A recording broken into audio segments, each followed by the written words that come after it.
January, the new year, year 2. January brings juniors.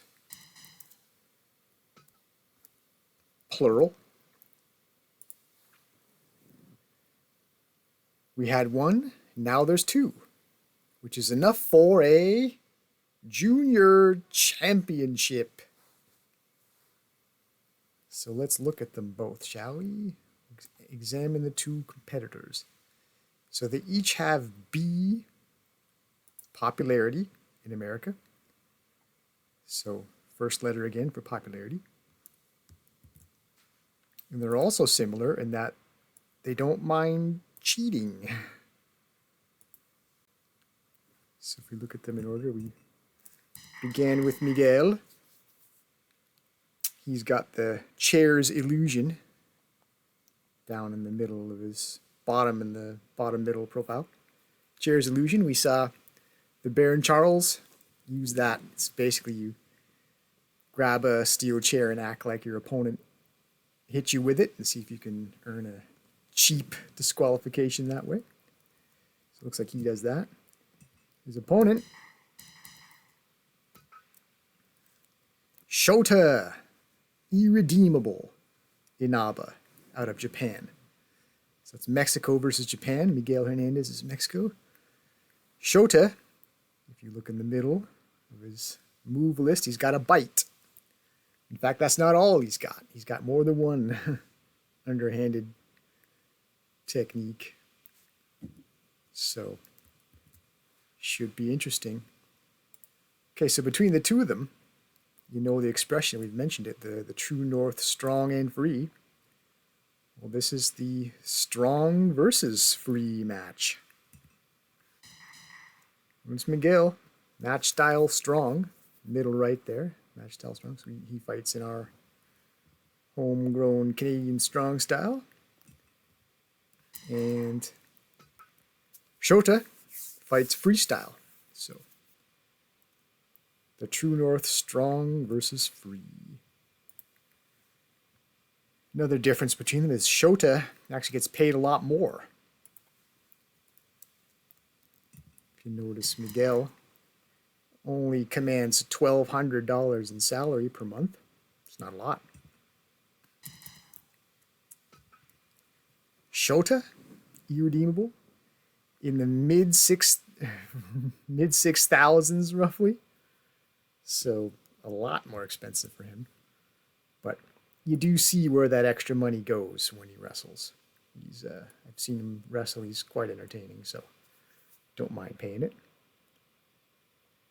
So that'll be match one, and I think that makes sense because they're juniors, which you can tell by right in the middle of the profile there where it says height and weight.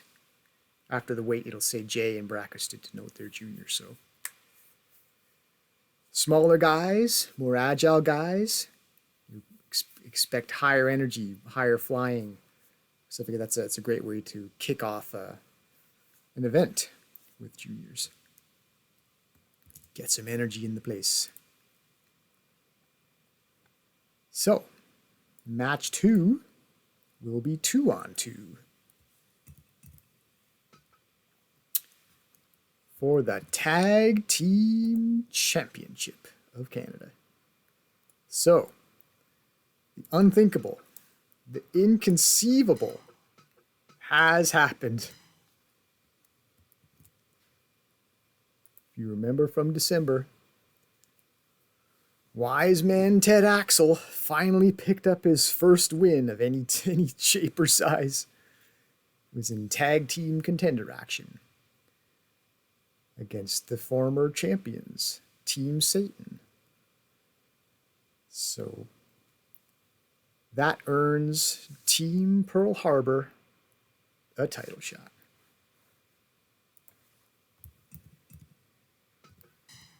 Against Team Terrible.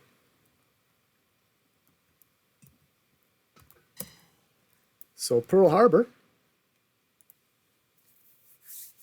the Baron, and the $50,000 man. Speaking of money, you recall, Baron Charles asked for a raise, and he certainly got one. So he now makes just over $4,000. Well deserved. He's a very entertaining guy. So the Baron is getting a title shot soon after word began that he should have a title shot from the public. Now, whether this is the title shot folks had envisioned, but it is a title shot. So that's where we're at with him right now. So, match 3 will be the 3-on-3 for the 6-man tag team championship. So, we're going to get Jin Dynasty in there again. On third time's the charm grounds, which there's been a precedent for that established in this promotion with other titles. If you look back at those early few months, we had a couple titles under third time's the charm rules. So let's take a look at those champions.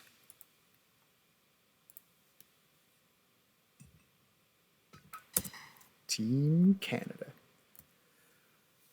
which I've decided with the names and the nicknames, especially with 3 guys per team, it might get a little bit confusing with names. So I think I'm going to try to focus on these 3, giving them each distinct one-word names that I'm going to try to stick to. I'm going to try to follow it, just so it's easy reference. So I've decided they're each going to have their own succinct, cool, single name designations. It's going to be Wolf, Omega, Sensation to account for the 3. So if I just remember those 3 things, it should be easy enough to call the team without any confusion. So as long as we're on these guys, I've decided to begin a record book. I'm gonna start keeping track of match results and win-loss statistics. So I'll show you. I have literally a record book.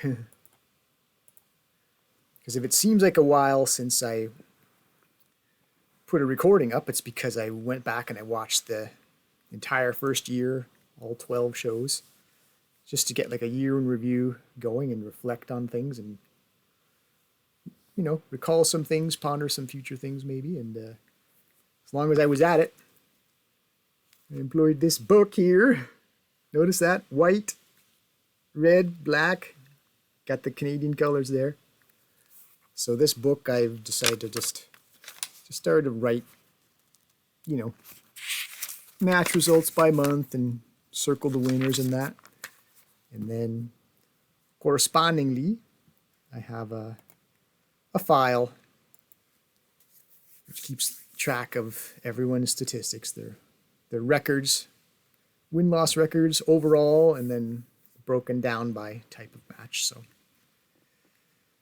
So with that in mind, let's do some record reviewing. I'm not going to do the entire roster. That might get a bit tedious. So we'll sort of sprinkle that in. But as long as we got these guys on the screen, and there's quite a bit to talk about with just these 3 guys, I'm just going to review some records. So why don't we start with the team leader, the 6-man tag team champions. Wolf Hockfield. So his record is actually pretty impressive. It's 9-5, 9 wins and 5 losses. Now, if you remember from like the first half of the year, his early days, he basically struggled in the tag team realm. His record was only 1-4, although he did win the tag team championship, to his credit. It wasn't until he broke out on his own and engaged in singles action that he really shined. He won the Canada Day tournament, and he amassed a singles record of 6-1. Just pretty impressive. And then when you add to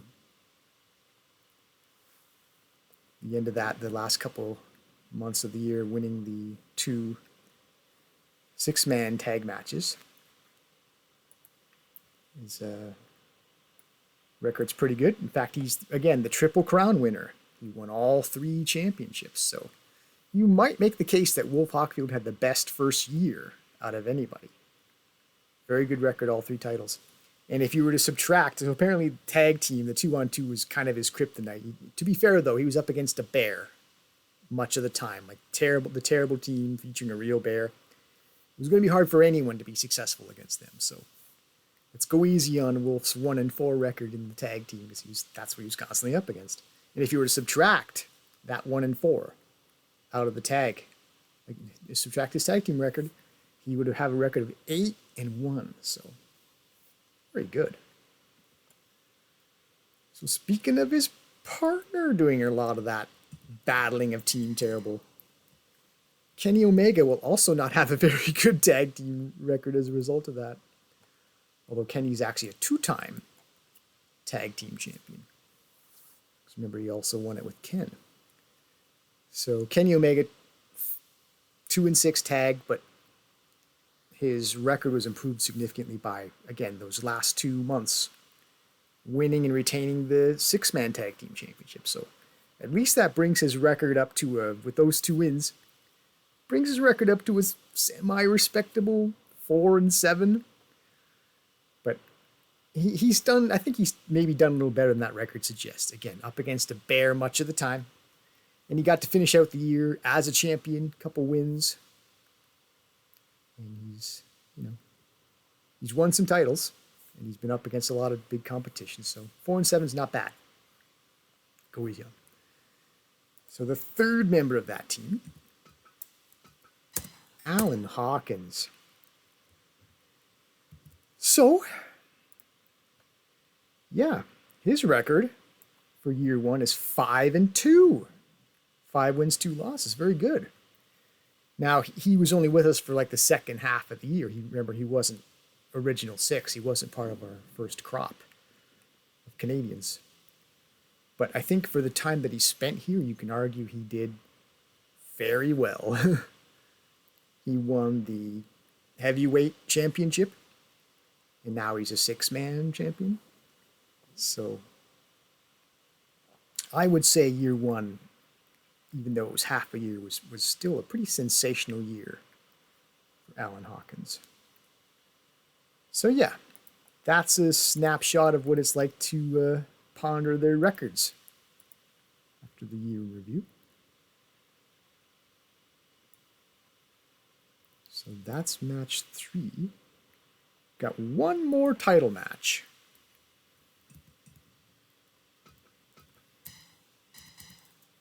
That is for the Canadian Heavyweight Championship. You see, Big Mike has got the gold there. So, 4th title match for the Singles Championship, as Big Mike goes to tie Big Titan's record for 2 title defenses. Even though Big Mike is the only 2-time Canadian heavyweight champion, Big Titan holds the distinction of having the best individual reign. He had 2 title defenses during his reign. So no one else has done that. So as Big Mike moves to try to equal that accolade, who is more deserving to challenge that bid? Who's a better man to put up in the path than the man who's holding that record? So Big Titan's going to step in the ring and basically say, if you want to tie my record, you got to go through me. So we'll have the Battle of the Bigs, version 7. So, yeah, if this were the Stanley Cup hockey final, Hockey's pretty big in Canada. If this was Stanley Cup Final Game 7, this would be huge. In fact, I've got something to show for fun. Check this out. This is a motorized table hockey game. Wayne Gretzky's, what is it? Wayne Gretzky's Rocket Hockey. Maybe if you're my age and you were a kid, maybe you had this game. Very cool. A lot of fun. Memories. So, who will take the lead? Who will win Game 4? The all-important Game 4 in a seven-game series. Who will take the lead in this rivalry of perennial, heavyweight, title contenders? These are two men who have never deviated from that pursuit. They've never tagged. Every match they've had has been either for the title or in pursuit of getting into that title match. So never tagged.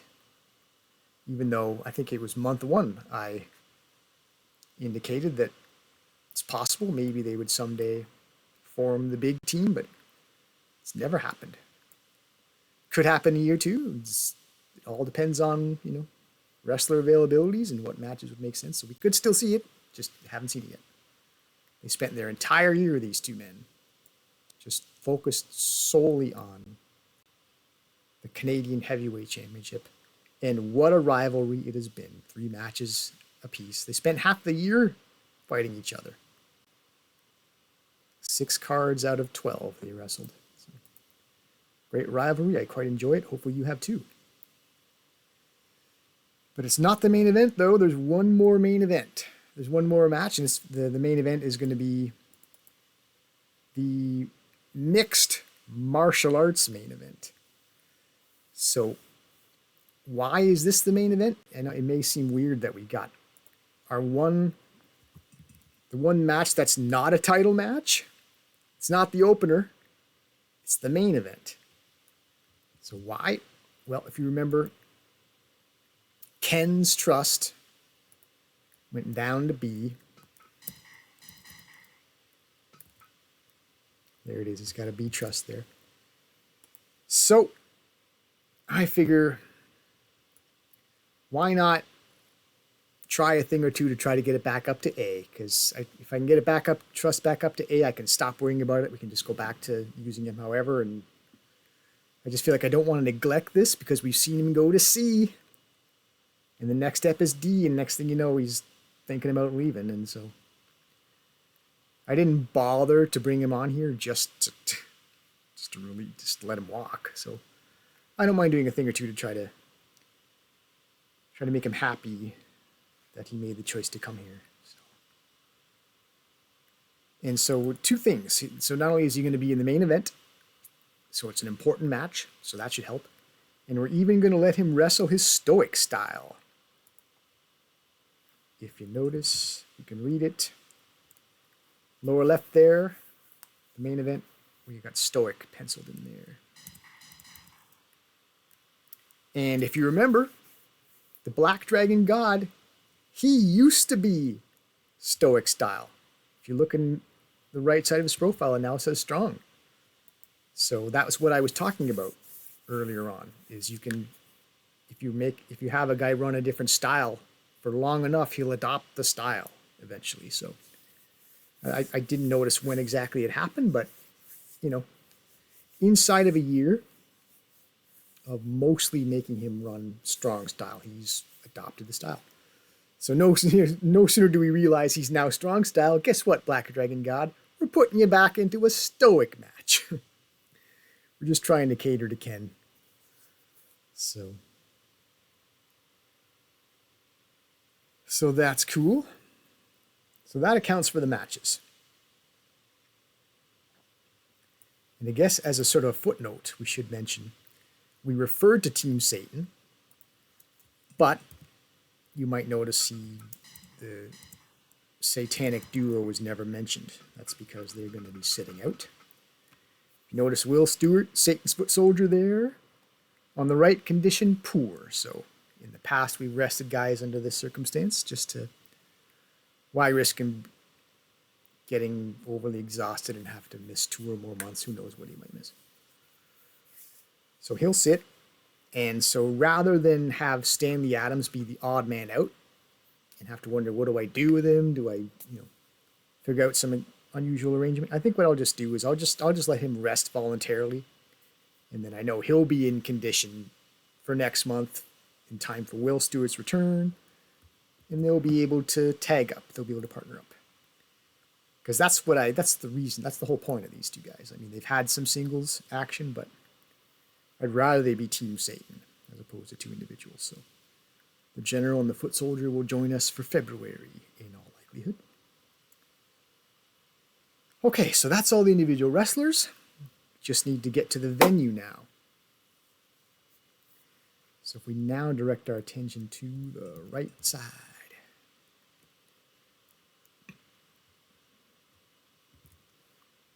So it seems as though we have grown too big for the rural small hall setting.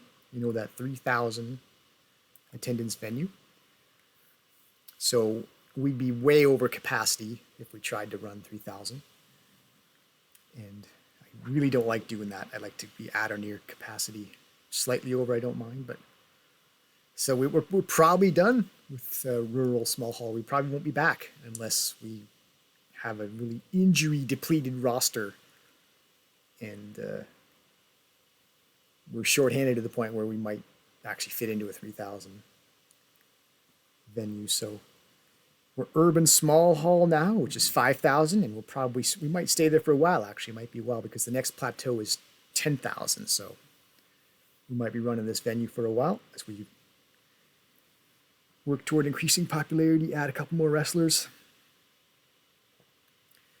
So let's crunch the numbers a little so we can, as you can see, we're already at, with leaving the settings the way they were from last time, we're already at full house. So what we'll do is we'll up the ticket price, $80, and we're still full house. I'm going to take the advertising off. So I've already looked, actually. With advertising on, we'd blow way past the capacity, like 600 or something like that. I don't know.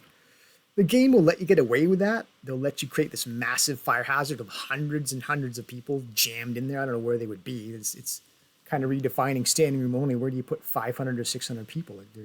We're talking about clogging aisles and fire hazard.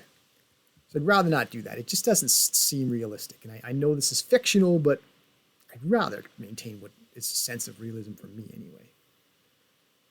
So I'd rather be just under capacity and have a real feel than be wildly over capacity. Have the game basically reward me for it. So okay, and if nothing else, I like the idea of a non-sellout in January on account of people are hungover from New Year's Eve still. So maybe we just can't get as many people out because some people are out there. Some wrestling fans are still recovering from New Year's Eve. So I'm happy with these numbers the way they are. $80 ticket price for 4,800 people plus advertising not required. So that should be it for organizing the event. But I have several small pieces of business to still take care of before we actually start running matches. So hopefully this won't take too much longer. Not quite at half an hour, but we're close, so you're probably itching to see some matches. Okay, I think I can safely go ahead and confirm match card now. We go back to the main menu. So we're going to need management. Let's start with goods. Let's do merchandise, finally. As you recall, I wanted to hold off on doing merchandise until we had discounts. So now that we have sponsors, we have discounts. So, management, produce merchandise. So, go down the list, we get down to goods, which you recall. It says on the right there, sponsor benefits cost 10% off. So we now have a discount to produce goods owing to our sponsorship deal with, if you remember, Jumbo Mart, which is so huge it would take a full day to walk from one end of the store to the other. So now that we have a discount on goods, I'm going to start producing them. So now that I know the venue size, which is 5,000, that would indicate to me how many goods I should make. So normally I will look at what I'm likely to sell, and I'll try to buy an amount that, you know, maximizes that, because they do give you a choice. So you see in red highlighted is 1,000 there. So if you click on it, you can see you can manufacture 3,000, 5,000. You can manufacture 100,000 if you're like selling out like Madison Square Garden or something like that, or wherever, huge crowds. You could, if you wanted to, if you thought you'd sell it, you could make that many. But we're still pretty small time right now. So, but they do incentivize buying in bulk though, because, you know, just like with commerce in general, with in the business world, you know, if you're willing to commit to buying a lot, you can get a discount. So holds true here. If you look at, if we made 1,000, it would cost us 3,600. Now suppose we were to decide we would make 5,000. So you multiply it by 5 to see what how the numbers perhaps should look normally. 5 times 3,600 would be, I believe, 15,000 plus 3,000 should be 18,000 normally, if the math were to hold true. But as you notice there, you can buy them for 16,000, so they give you a discount if you buy a large quantity.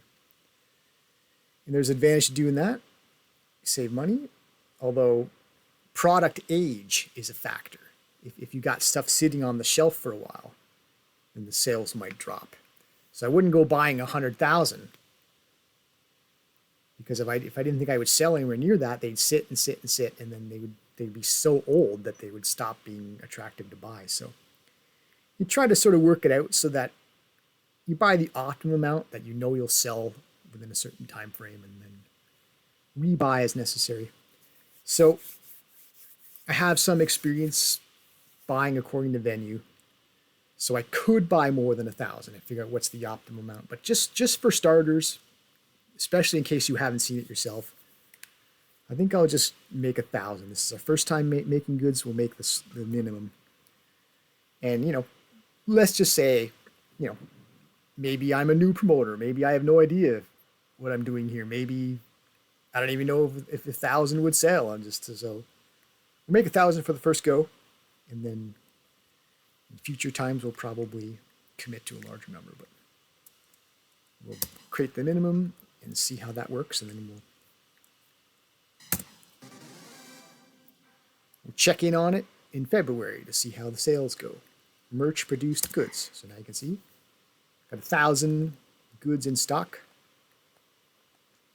and got it at a discount. So that's cool. We'll check in on that in February. Okay, what else? So we took advantage of one discount on goods. We've already taken advantage of another discount we got from sponsorship. We now go to training center. We've been here before. If you recall, I built a rec room a while back to ease your scout wrestlers. Well, it's year 2, so why not make it level 2?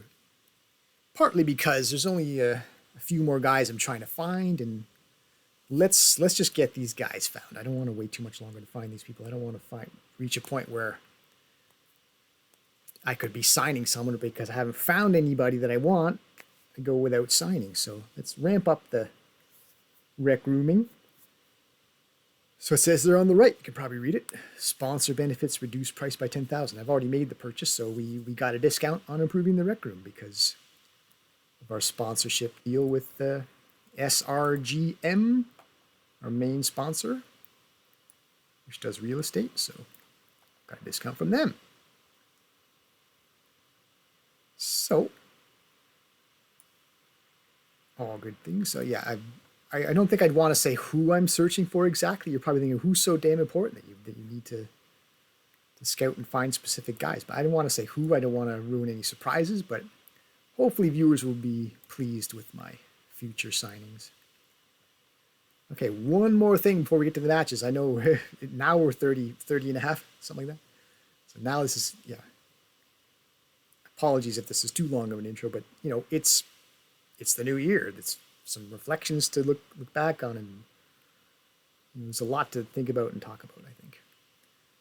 So one last thing is, because I don't mind doing it, records and help, review title belts. So I have mentioned that Team Terrible, I believe I've mentioned, is a 3-time Canada Tag Team Champion now.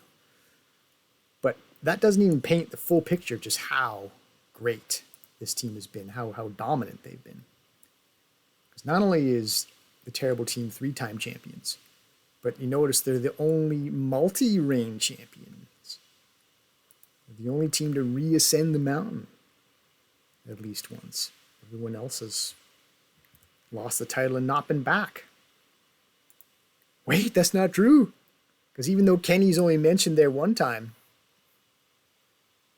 okay, as a team leader, Kenny has not won it twice. But okay, that's fair. Kenny actually won the title twice. But his name is only there once because he wasn't the team leader. So anyway, yeah, I caught that good. For you Kenny Omega lovers, I didn't shortchange him there. But yeah. Anyway, the point is, Team Terrible as a name is the only 3-time. The only time that name is mentioned 3 times in the record book. So that's valid. And that's probably owing to the fact that they're such a strong team that they'll stay a contender. Even if they lose the title, they probably get back to consideration almost right away. So soon enough, a shot to regain. And also, okay, here's something I'm pretty sure is right without any correction necessary. They're the only team to actually defend the title, right? Because if you notice, each of their reigns, there's a win total they give. Everyone else, they just won the title, and then they lost it at the first opportunity. Whereas Team Terrible, all 3 of their reigns, they've had at least one victory as champions, so at least one title defense. So they don't just cough it right back up as soon as they win it.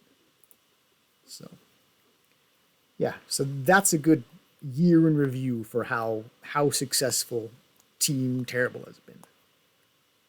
As long as I'm here, actually, let's look at the other long-running title we've had from the very beginning. We'll revisit what I mentioned earlier, which was Big Mike is competing to try to equal that record that I got highlighted. Big Titan has the 2 title defense reign. He won it, defended it twice. It's the best reign. Michael Elgin's got 1 win for this reign. If he wins against Big Titan, he'll tie his record. So that's a snapshot of that. Okay. I believe that's it. I believe we can actually start the matches.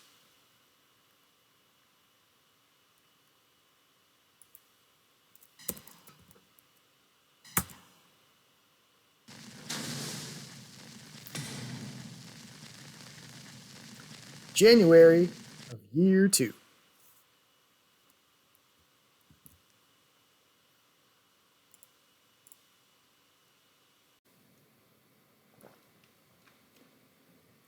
Match number 1.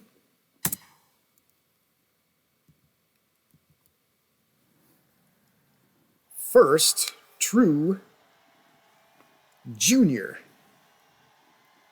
match here in the Canada Wrestling Promotion. Yes, we did include Mexico's Miguel. Mexico Miguel. Last event, but it wasn't a really serious match. It wasn't really an accurate portrayal of what we plan to do with Miguel. His opponent, out of Japan, Irredeemable Shota.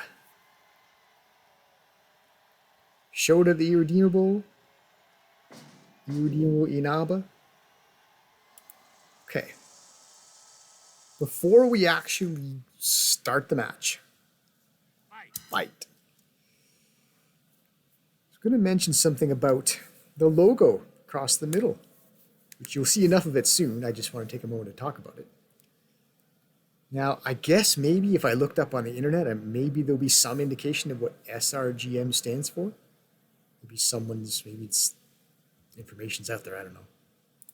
I'm guessing it's a fictional company, but I've decided for flavor to customize it more for this promotion. I'm going to say that SRG is short for strong, because we do have the strong style, Canadian True North Strong and Free, and M. I have penciled in management, but I think I might have had another idea. If you have a better suggestion, leave it in the comments. What's a better word for the letter M?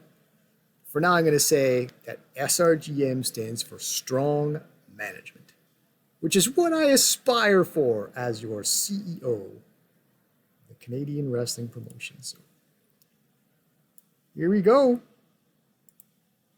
to determine an original Canada Junior Champion. Go! Okay, Miguel's backing off at first, and maybe a good idea, as you saw Irredeemable with that big swinging punch. Who knows, maybe Miguel has scouted this guy, seen him wrestle in Japan or something, and thought, I don't want to be eating one of those big haymakers. Body slam, though. If you can get inside those punches, body slam out of the ring. The slap works pretty good, too. So Miguel's not afraid to get into striking range and use a strike. He's not scared. I believe that was a Dragon Sleeper.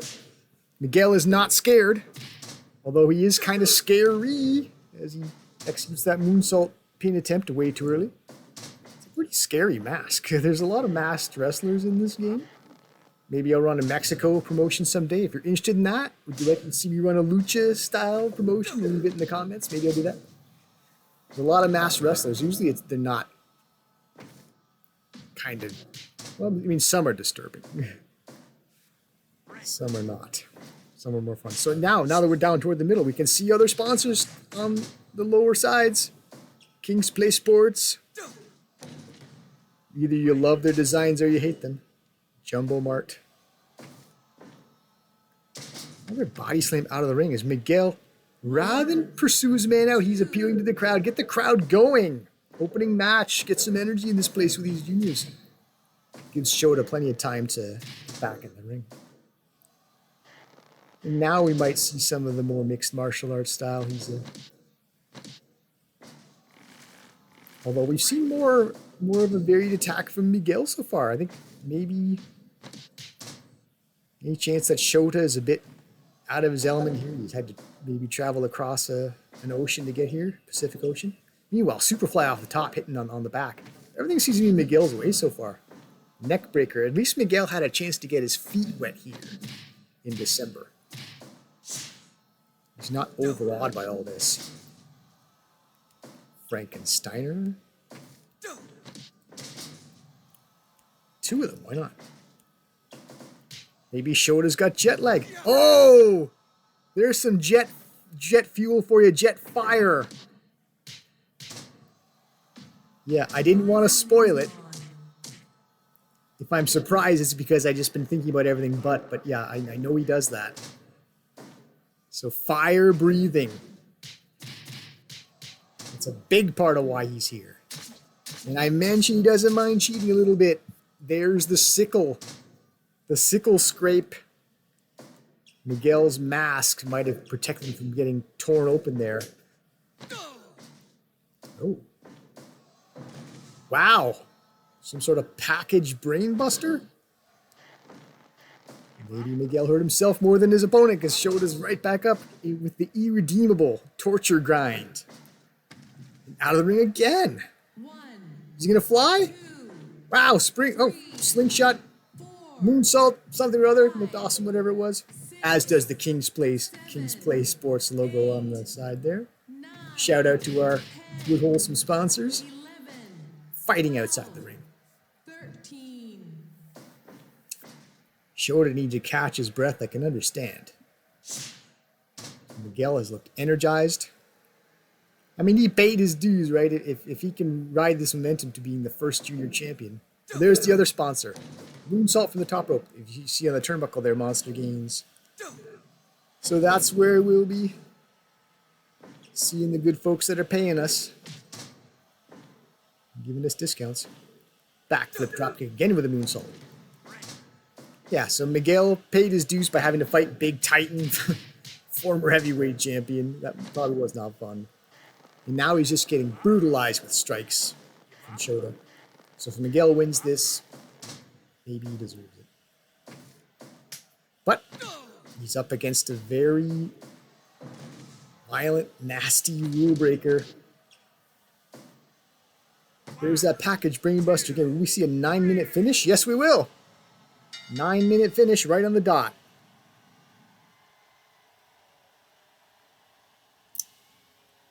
Very good look at the mask there.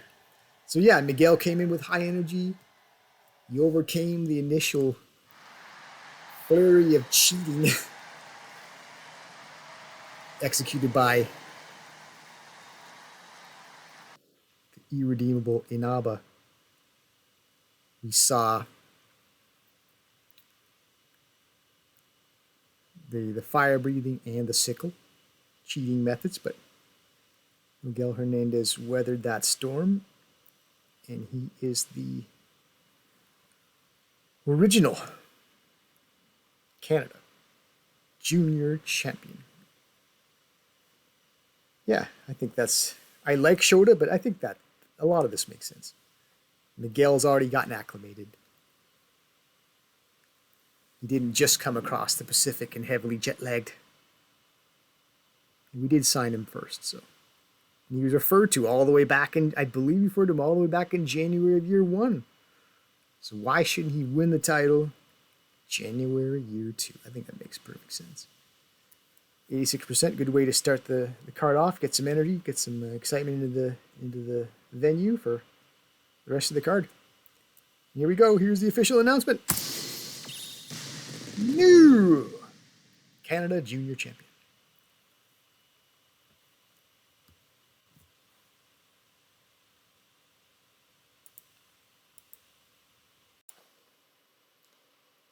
Match 2 for Canada's Heavyweight Tag Team Championship. So, first coming down there, the challengers. The dubious records, let's just say. Ted Axel, he finally got a win in December, but his record on the year, hold on to your butt, was 1-9. 1 win, 9 defeats. He lost 90% of his matches. At least Baron Charles got a win in each singles and tag. His record's 2-5, not as bad. But overall, Team Pearl Harbor hopefully will have a better second year. Couldn't have possibly, well, hardly could have had a better year. Maybe a little better. Terrible Ted, Jason the Terrible were 9-2. Canada's heavyweight tag team champions. I think that's by far the best record here in the Canada wrestling promotion. We mentioned that Wolf Hockfield at 9-5, pretty good. Team Terrible's 9-2. So they wrestled in all but one of the events because of the Canada Day tournament, and they were always up against the top competition. So what can you do? So, near perfect year, you could say, because you can't expect to win all your matches, right? Okay, so yeah, I stammered a little bit when I was accolading how great the terrible team was, but in my defense, I think I was right when I made that initial statement that they're the only team with more than one title reign. Because yes, Kenny had two belts, two reigns, but they were different partners, so they weren't the same team. So I really didn't have to correct myself. This is the only team, terrible, that actually has more than one title reign. That's accurate. Okay. Will they remain champions? Yes, they've defeated Team Pearl Harbor 2 out of 2 times in the past. But Team Pearl Harbor's finally coming off a win as a team. They beat former champions. They're now up against another team that's been former champions. They're current champions now. But optimism's never been higher for Team Pearl Harbor. Let's do it. Terrible Ted went for that surprise roll-up again. He's trying to set a record for earliest finish. Okay, Baron Charles wins the test of strength strangely. He's a strong guy. Chop to the throat while he had him in the corner. Did he just throw him into the champion corner? That didn't make a lot of sense.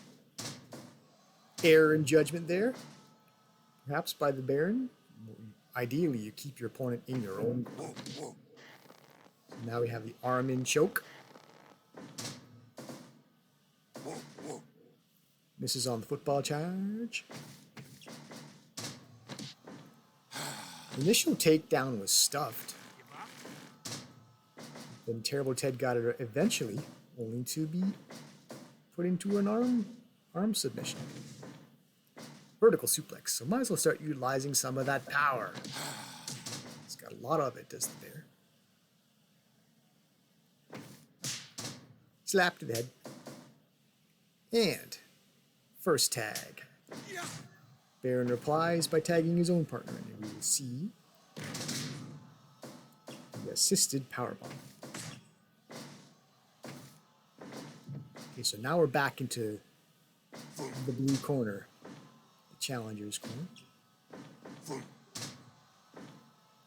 3 minutes. Arm twist, shoulder attack. As we've seen from Ted a number of times. It's one of his go-to things. Wear the opponent's limb down. Vertical suplex.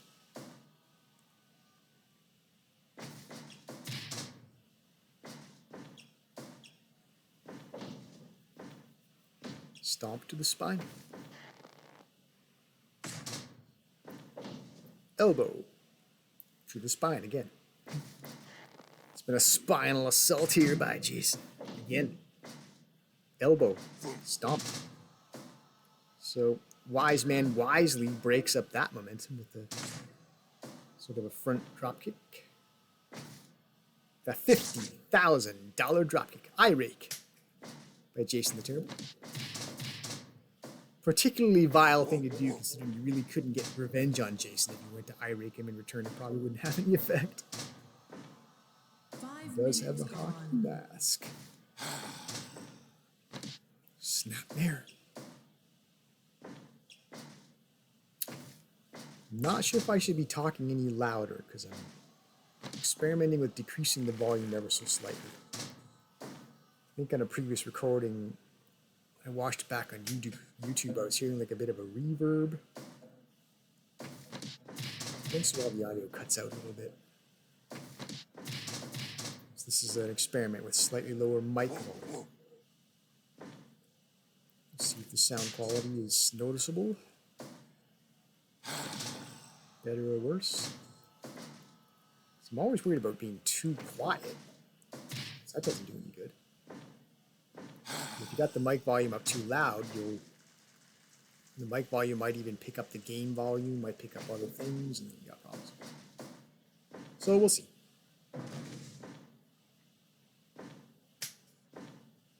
See another vertical suplex there. Double. Close. I'm more excited about this. This is also third time's the charm, isn't it? I mentioned that earlier. This is the third attempt that Team Pearl Harbor will have at dethroning Team Terrible. Jumping Hockey mask headbutt. Falling. Hockey mask headbutt. No shortage. Cheating. Played by Jason the Terrible. No one ever said he'd be a nice guy. So, Baron Charles tried to... Why you'd even attempt the disqualification, Baron Charles? You can't win the title that way. Anyway, headbutt to the... Well, you know. But, anyway. The fake disqualification was shoved aside as abruptly as it came to be.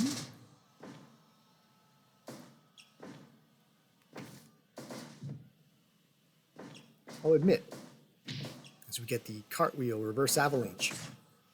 The second time these teams met, my enthusiasm was a bit low. Team Pearl Harbor already wasn't looking great, and they lost convincingly the first time. But there's never been a greater reason for optimism for this blue team now. As Ted Axel unwisely does the wise man try to assault Jason on the apron. Just got headbutted for his trouble. Yeah, never been more reason to think that Team Pearl Harbor can win a championship. Just one. They beat former champions. Maybe they figured it out. It's a lot to ask, though. Because look at who the champs are right now.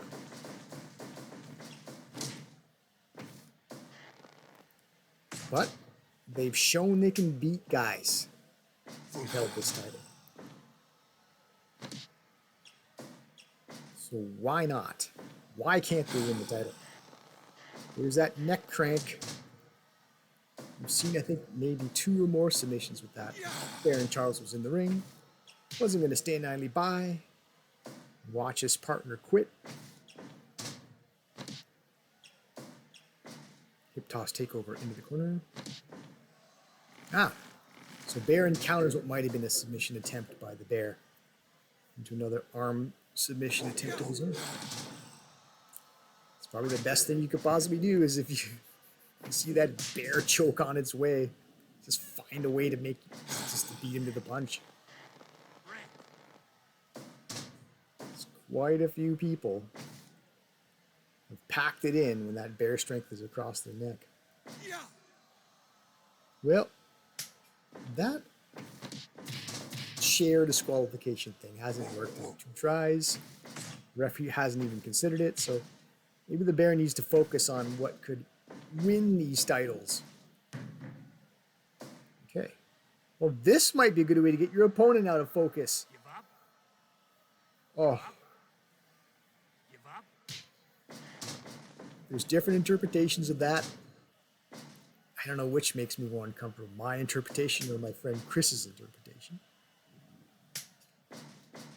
Well, I'll just leave it up to you, dear viewer. Think of that Baron Charles tactic as you will.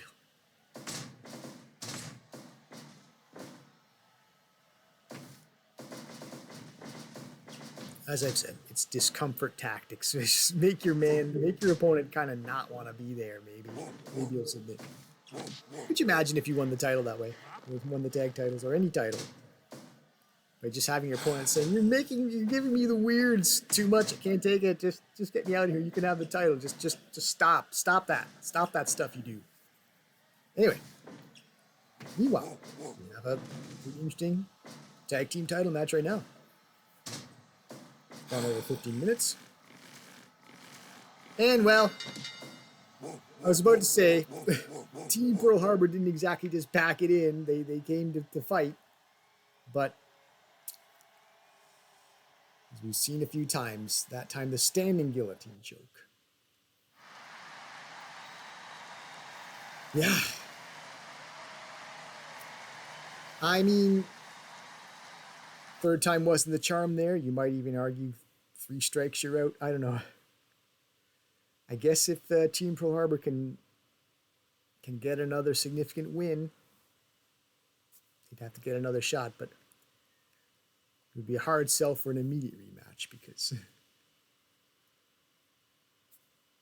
they don't seem to have the solution to this team. Very few people have, mind you. So why not some future title shot? As it stands, double-digit wins now here in the Canada Wrestling Promotion. Team Terrible, the first ones to achieve that. They are 10-2. And also, still, Canadian Tag Team Champions. Perhaps surprising nobody.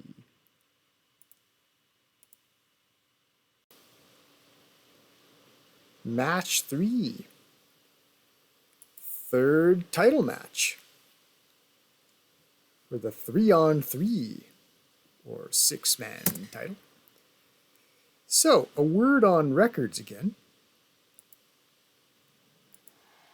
2 of these 3 members of Jin Dynasty have only appeared in these unsuccessful 6-man attempts, but Strongheart's record's a little more interesting. He is 2-3, so he's with us for less than half a year. Strongheart's in the middle, of course. How his record came to be was interesting because he started out 2-0. He won his first 2 matches, and then since has lost 3. So things started out well, but have faltered since then. What's interesting about that is I just checked my handy record book, the physical, literal record book, and if you examine his competition over that 5-match span, it was a little cushier competition for those first couple tries, and then the competition ramped up. Some, more reputable wrestlers after that. There they are. 6-man Tag Team Champions, Team Canada. So, my point is, I think fair to say we didn't, we gave Strongheart every chance to get acclimated, get his feet wet, get a feel for the place. I think he's then discovered that the competition here in Canada can be pretty fierce. And now, in this 3rd time's the charm attempt for Jin Dynasty to become the 3-man champions, among other things, Strongheart could use this just to get his record back to a respectable even 3-3. But there's more going on than just him. It's just that pick that out as interesting for record purposes. Here we go. 3rd time's the charm. Here in January, are we going to see January? Jin Dynasty against Team Canada 6. Titles. Initial lockup. Test of strength, not surprisingly, goes in favor of the Big Bad Wolf. Fittingly, he's wearing red, right? For Red Riding Hood, I guess. I'm sure that's why he's wearing one. Anyway. Jin with the back elbow. As I said, Jin and Blue Hair have only seen 6-man action so far. Green mist sprayed, and despite there being 2 rivals there to shoot the mist at, looks like our Trick Prince didn't catch anybody. Anyway. Arm trap neck crank. And we'll see if we can get a bit sensational now. Oh! That palm strike attempted by Sensation, only to be countered.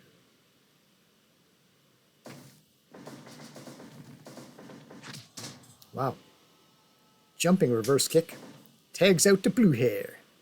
Well, for a second there we had the 2 sharpshooters in the ring. Although again, Alan Hawkins' Sensation's more of a quote-unquote sharpshooter because we haven't seen it. Supposedly he has the sharpshooter submission. He hasn't tried it. Meanwhile, I missed some pretty cool 4-man action. Anyway, it might have been hard to call anyway. It was chaos. It was 2 against 2. It sure looked cool.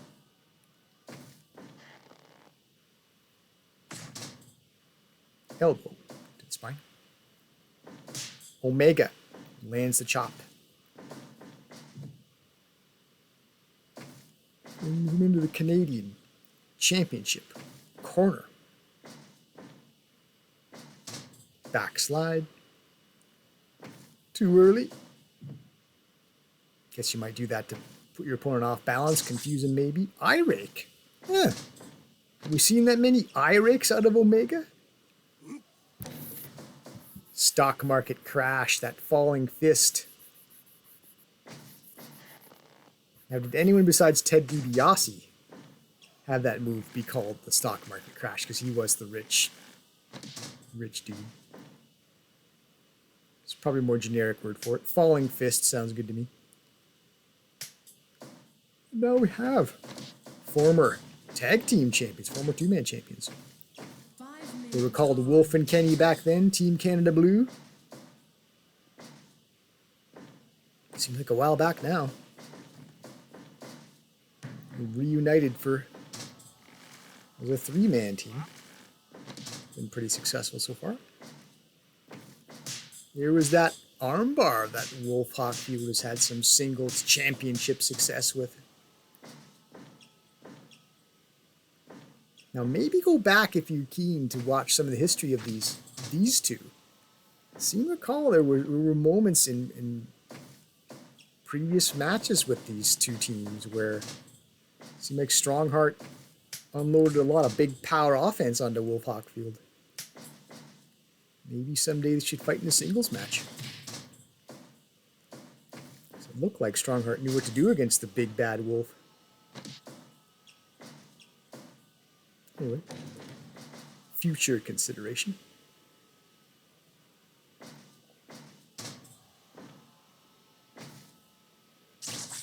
Oh, okay, so there's the eye rake again.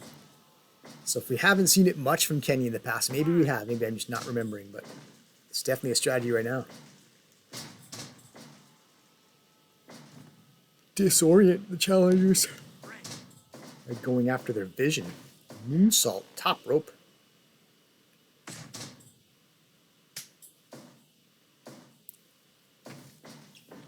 Jin Dynasty with the tag. In comes the Trick Prince. Does he have any tricks up his sleeve? He better have something because there's a trick tombstone.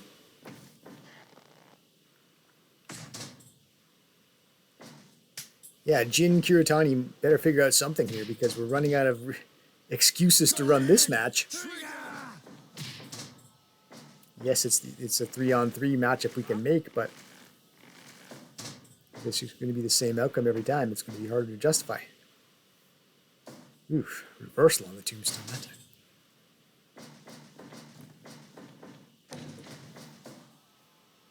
Wolf, running, leg drop. Fireman's carry to get a regroup there for Jin Dynasty. Blue hair's in there. One man gang, forward slam. Okay. Some sort of variation on the ankle lock. He had both legs trapped. Interesting. Big body slam from the big Wolf. Elbow across the blue hair. Chop, choppity, chop, chop.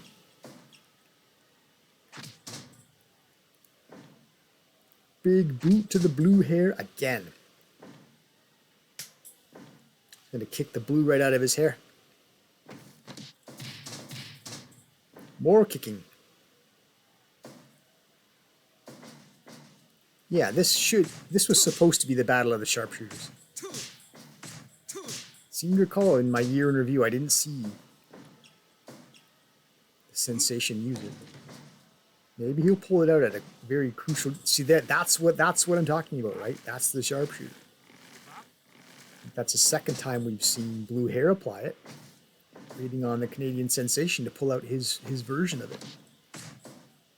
Does he have a version of it? Is it a misprint in his profile? I'm waiting for you, Sensation. Anyway, there's the 3D. As I said, we'll call that assisted powerbomb the 3D when it's 3-on-3. So there'll be some intentional variation on how I call that hold. It's contextual, right? Moonsault. Roll up, 13-minute mark. 2.9. We were a fraction of a count away from the Jin Dynasty here in Canada. There's a sensational elbow drop to the midsection. Might take a little more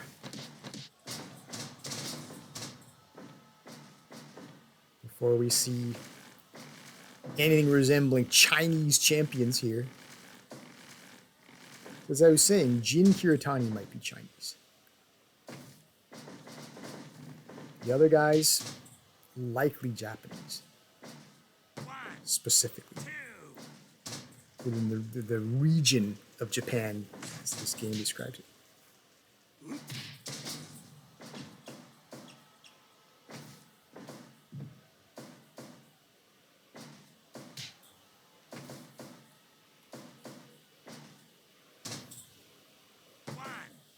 Reversal or counter into a backdrop slam.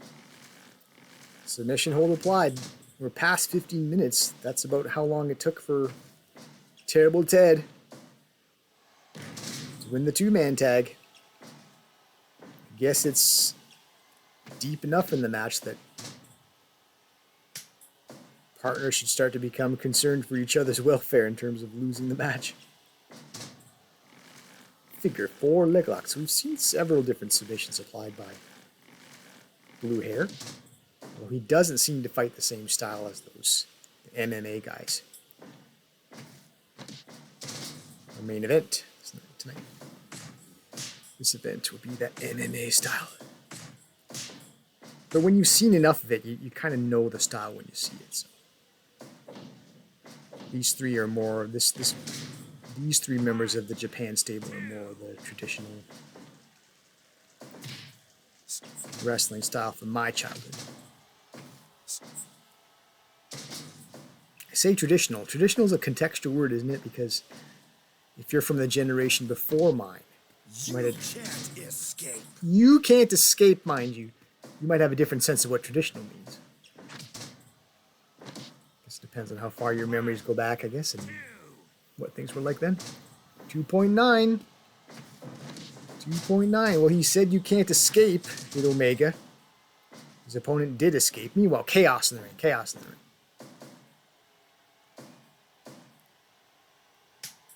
Strongheart gives way. Gave up the 2.9 count. Barely hung in there for his team. Tags out. Give Blue Hair a chance to change the flow here. Knee to the face. Neck breaker. Team Canada might be putting it together. Arm bar. 19-minute mark. Jin Dynasty persists. Over. Ooh, Kenny Omega says it's over. Is it?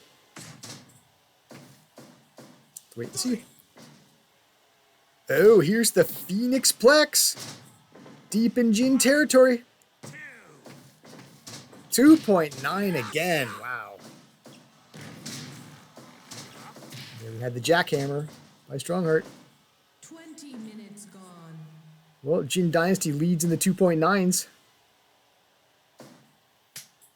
It's been 2-1 so far in those very, very near falls. Over. Now that the original Team Blue Canada working together, Omega says it's over. Not sure what you're basing that on, Omega. It's not as though you and Wolf have a long history of beating people in two-man teams.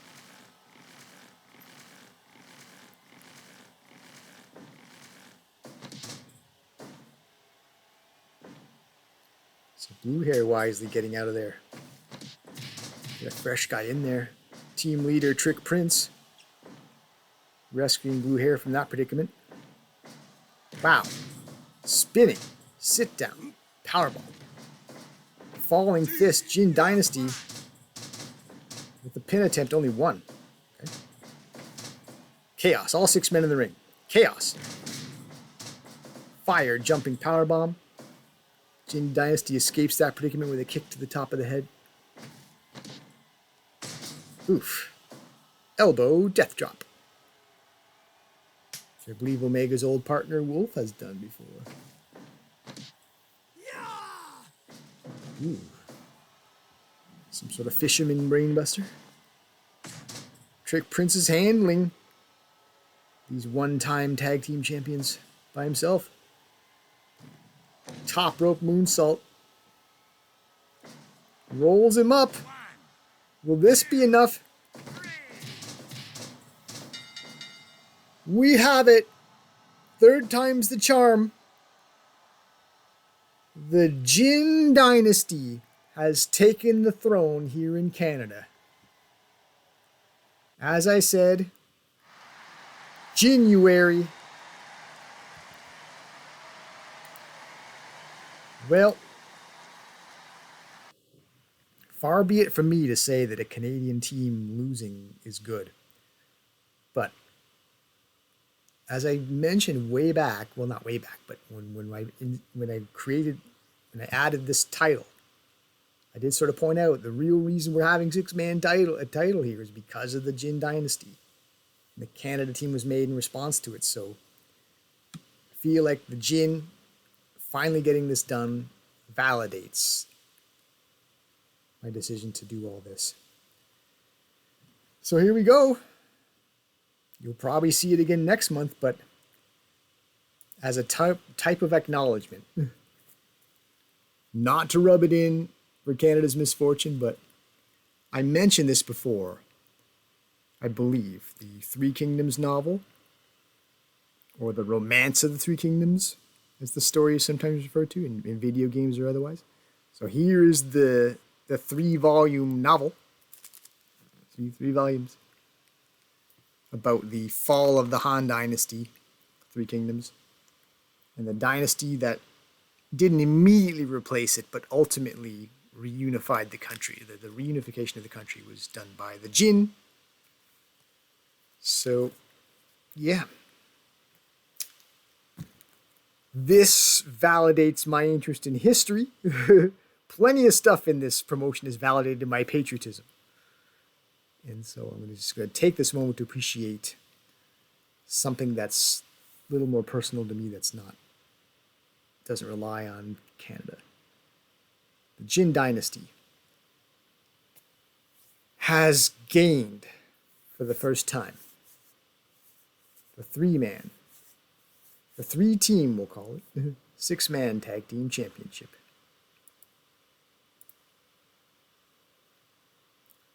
All right. Yeah. By the end of the novel, they unified the country. And now they're champions.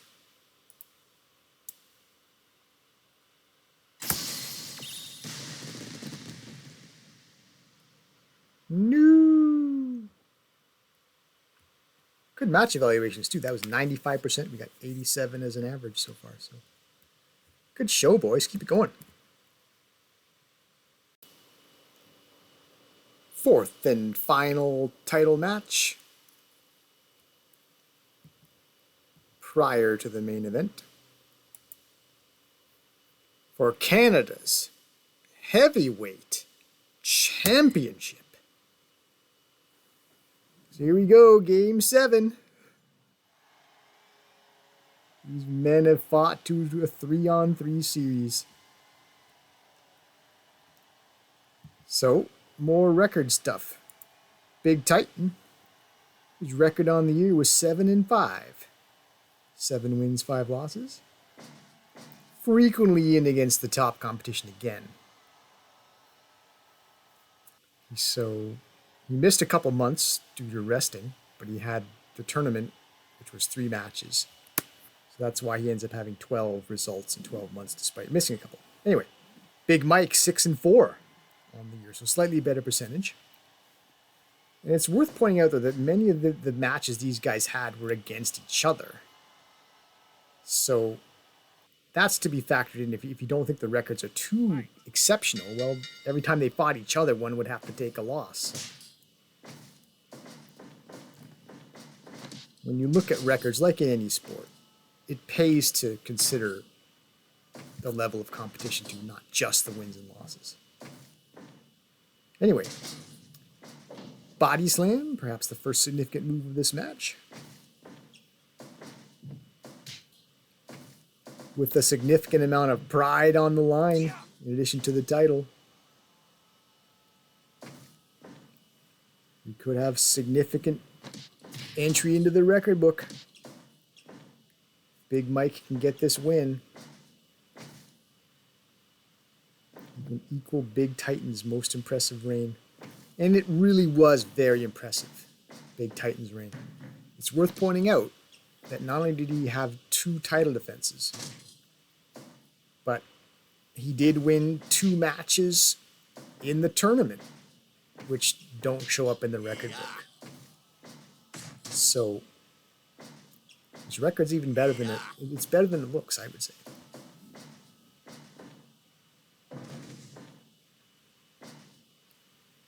Anyway, suplex, body slam. Okay, so now Big Mike is taking his turn. Getting power moves in, Boston Crab. So I wonder if I need to amend. Well, wait a minute.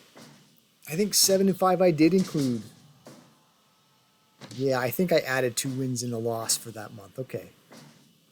Guess kind of scratch what I said. Is that drop kick to the back of the head?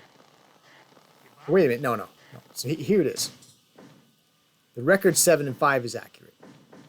My original point, which I think is still valid, is the 2 wins on his title reign. It was better than even that, because he did beat 2 guys in the tournament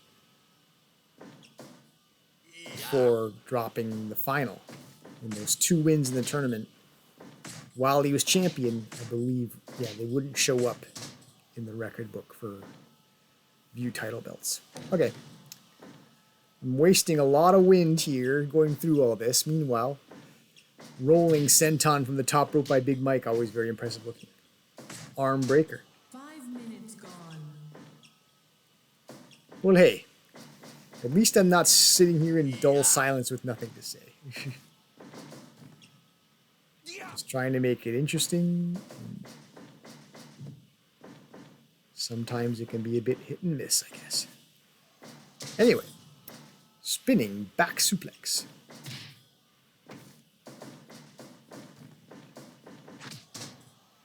Irish whip into the reverse front kick. Chin lock. Yeah, something serious is going to happen here. Either Big Mike equals the best reign the record book currently shows, or Big Titan. I haven't even mentioned this. He can be the next person to be a two-time heavyweight champion. Come on, says Big Mike, getting the crowd support going.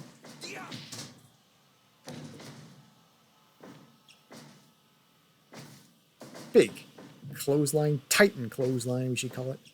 Throw that word Titan in anywhere I can get. Titan arm breaker. Titan getting forearm to the face. No. Don't overdo it. Leave some of the novelty intact. Okay, so Big Mike recovered from that stunned state, but not enough, not soon enough to get out of the way of that big boot coming in. Big Mike is tired too.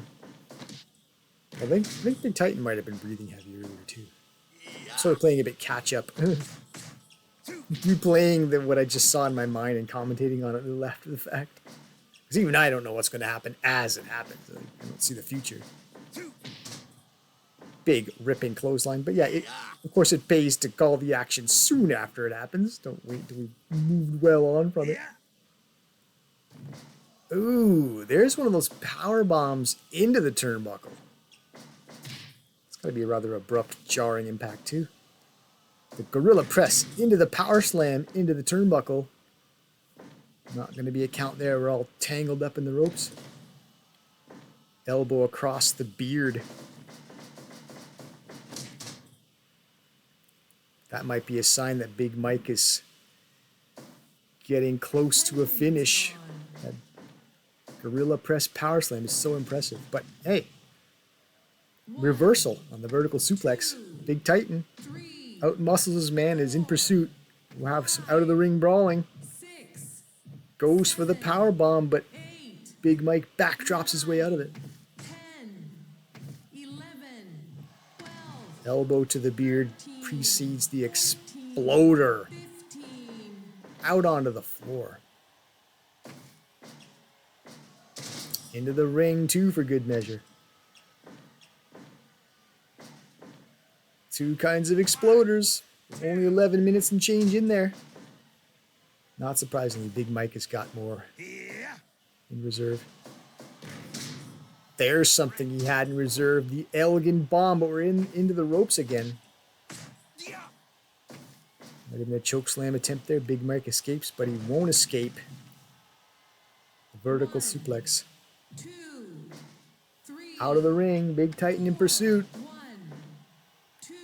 Breathing heavy. He's in pursuit of the title, and Big Mike decides to bring the action back out, only to roll him back in. Okay, interesting turn of events. Big Mike maybe should have been in favor of some out of the ring scrapperoo because the count out would favor him. He'd keep the title. Title doesn't change hands on a count out, which we haven't seen. I didn't even need to do the year in review to know we have not seen a count out result yet. And I could go for a count out. Nothing like a good count out.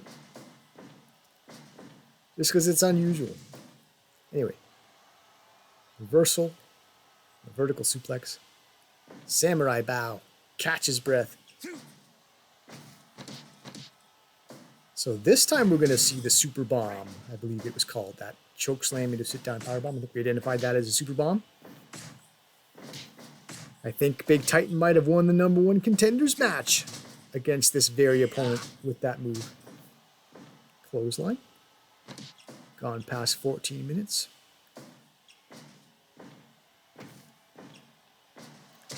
Exploder again into the turnbuckle this time.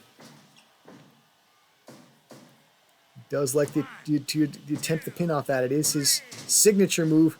Oh, Big Mike. He kicked out like a fraction of a second too late. Did you see that? There was a 3 count in the kick out.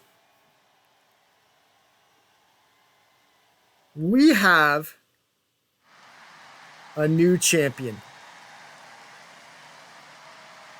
Big Titan. Big Titan kicks off the new year in style by becoming the second to be 2-time champion of all of Canada. Heavyweight title, biggest prize in the nation's wrestling. Did so against his arch rival, Big Mike, who was trying to equal one of Big Titan's records. But it was not to be. Big Titan, he exploded on the champion several times. And was it 3rd time's the charm there again? We can go back to that theme. Big Mike had hit his Elgin bomb at one point, but it was in the ropes. Big Titan with several and expert use of his signature, the Exploder. So both men used their trademark finisher. Big Titan's was enough to win the championship. Okay. So Big Mike was champion at the end of January of last year. He was champion at the beginning of January this year. But we will give way to the second Big Titan era. How long will it last? Will it be a 2-defense reign like the previous time? Will it be less? Time will tell. New. And taking his place as a 2-time Canadian heavyweight champion, Big Titan.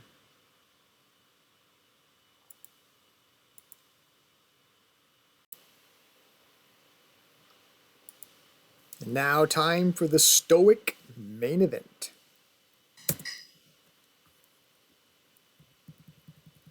Hopefully it doesn't seem a touch anticlimactic after another epic clash. Edition 7 for the Heavyweight Championship of Canada. But these two men, Black Dragon God and Ken, They have an interesting rivalry. They're almost, you might even say, frenemies.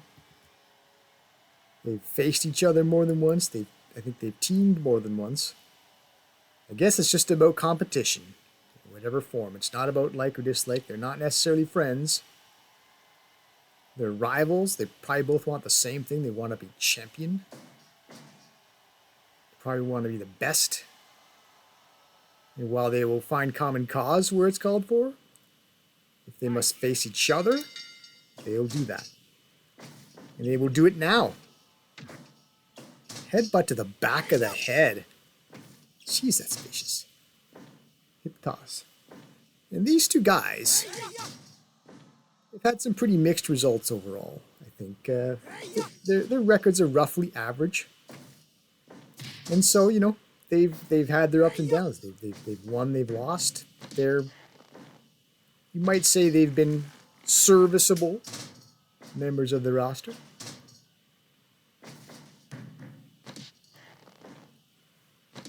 They haven't necessarily stood out for better or for worse, but, you know, part of competition is hanging in there.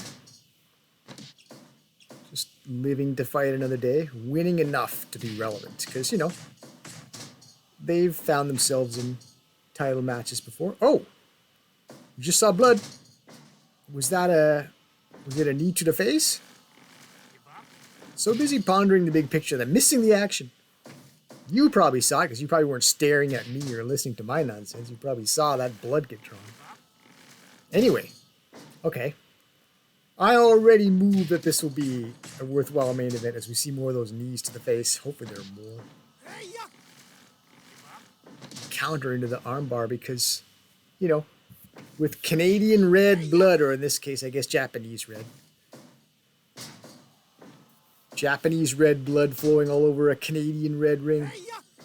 Well, actually, no, this is kind of neat as a first ever main event with the SRGM logo, because if you can see it pretty clearly there, right next to them. I suggested, might those be, they almost look like alphabetical characters.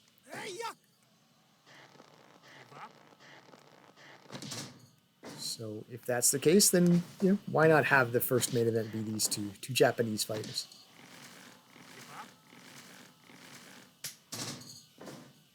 I was tempted to cut this match for time because these MMA matches can be a little bit more interesting than exciting, I might say. It's not like they're bad matches, but unless you want to appreciate the technical ground techniques in that, you might be a little dissatisfied with a match like this. But if you enjoy pure grappling with some, you know, martial arts strikes thrown in there as a supplement, this is your match.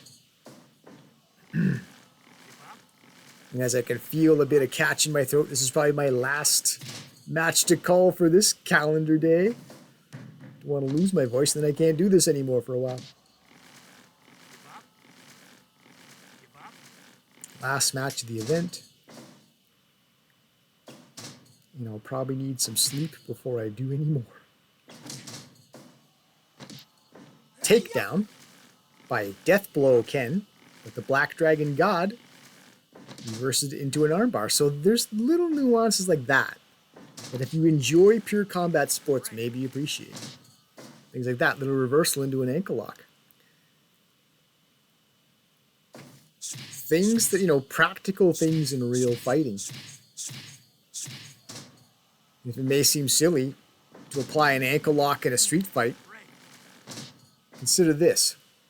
I've heard, I think it was a policeman who was saying that most street fights end up on the ground in a grapple. So hell, if you're rolling around with your opponent and it's a feverish, bizarre, you know, if it's devolved into wrestling on like the pavement or something, who knows? If you can grab a hold of a guy's ankle, start cranking on it, and if he has trouble, you know, getting you to stop, it could save your life. There it is again, ankle lock, and there it is. I don't know if it's going to save a life in this case, but it saves the Black Dragon God's chances. And look at that, actually, both men are bloodied. Both men. Well, a fitting rubber match then for these two. Grudge match style. Red all over the place. Both men busted open. So a touch brief though, 8.5 minutes. Maybe the crowd would have seen like to have seen a longer match, so that reflects in the match evaluation. 76%.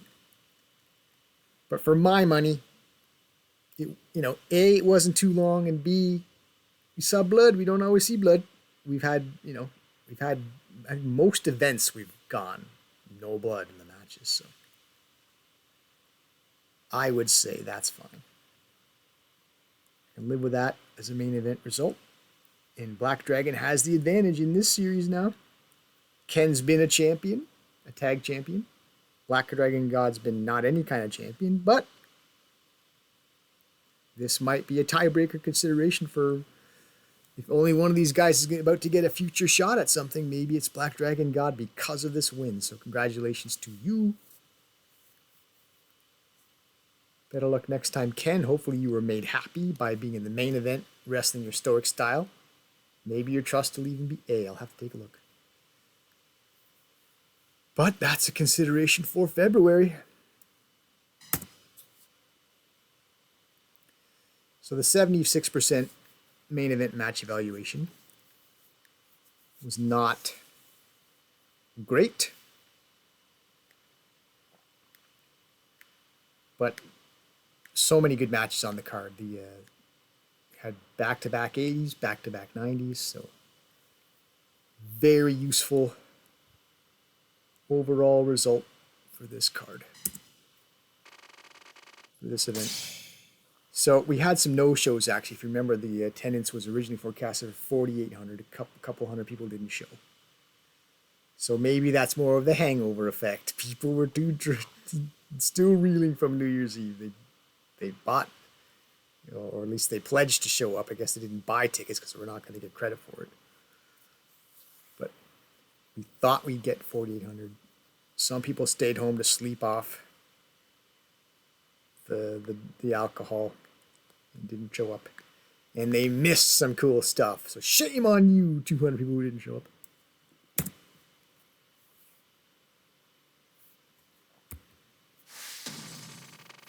All right, so income just under 400,000. Now, it seemed to me when I watched the matches back, the events back in my year in review, I might have falsely pointed out best income yet once or twice, possibly. But I think we haven't been 400,000 yet, really. That's got to be the highest income, just under 400,000. And so, with expense, what that is, our profit in the middle. How about that? Over $250,000. Over 250, it's $250,000. And part of that income actually would be supplemented by merchandise sales, which we definitely have to take a look at.